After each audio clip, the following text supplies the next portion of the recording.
I will never forget the dream. I'm on a basketball court with the game clock ticking down towards 0.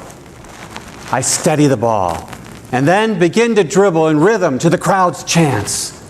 Keefe, Keefe, Keefe, shoot!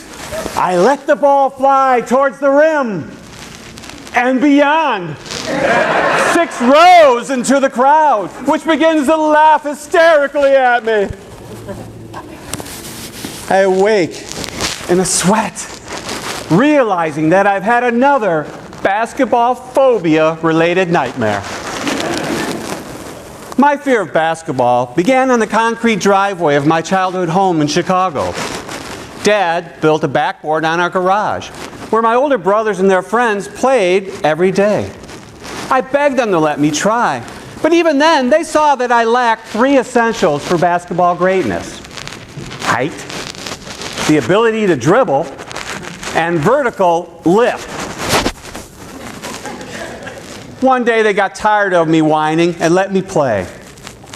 I was a little nervous, but nothing compared to when my brother passed me the ball and 3 members of the other team came at me with their arms raised high, blocking out my view of, well, everything. I thought I was going to die. The only hope for me was to let the ball fly. No sooner had it left my hand than a member of the other team, with the largest hand I've ever seen, swatted the ball back into my face, knocking me to the ground.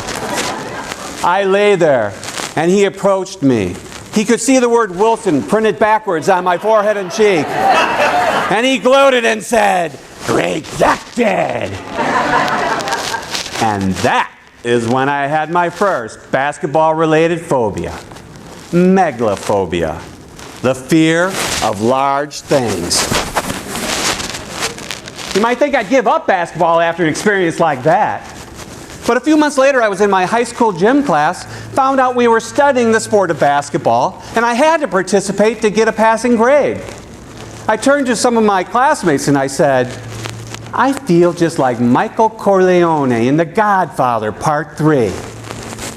Just when I thought I was out, they pulled me back in." My classmates looked at me, looked at each other, and then quickly went away from me, dribbling effortlessly between their legs and behind their backs. Me? The only way I could control the ball was to stay firmly rooted in one spot and watch it as I dribbled. My other classmates saw that all they had to do was walk up and with a quick flash of their hand knock the ball away, which they did. After about a dozen times, my gym instructor, Mr. Schaefer, pulled me aside. "Tom, you gotta protect the ball. Put your body between the defender and the ball, and then they can't reach it." I thought to myself, so that's the secret of basketball. I tried it, and it was working really well, until I realized that Coach Schaefer didn't tell me that people could come from this way too.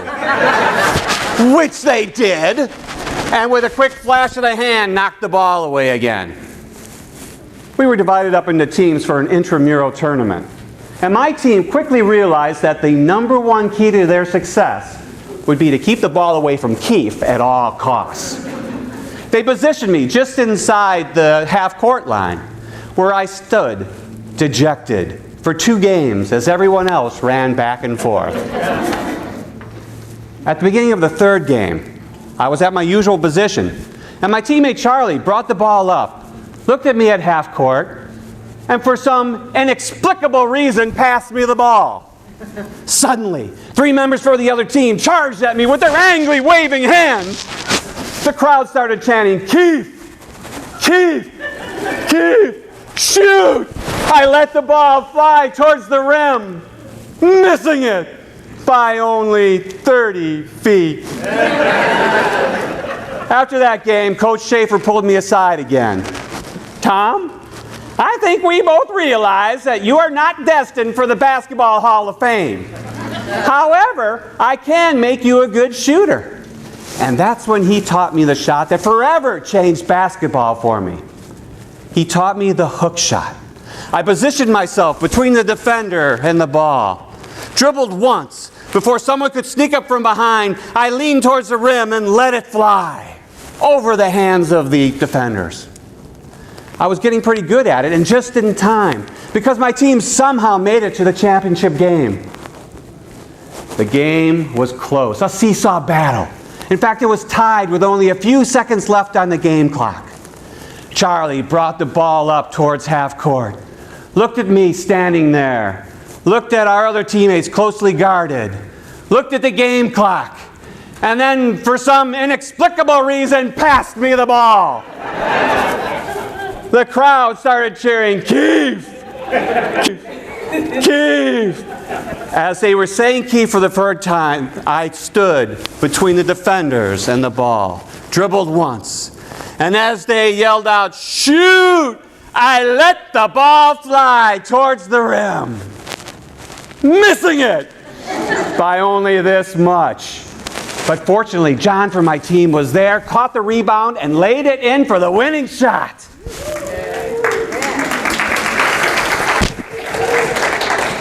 What an amazing feeling to be swarmed by joyous teammates who want to celebrate what you just achieved.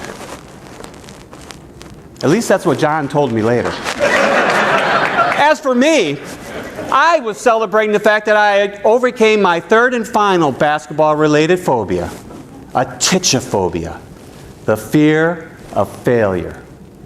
I saw that sometimes when you're faced with rejection and dejection, the best thing you can do is just smile and let it fly.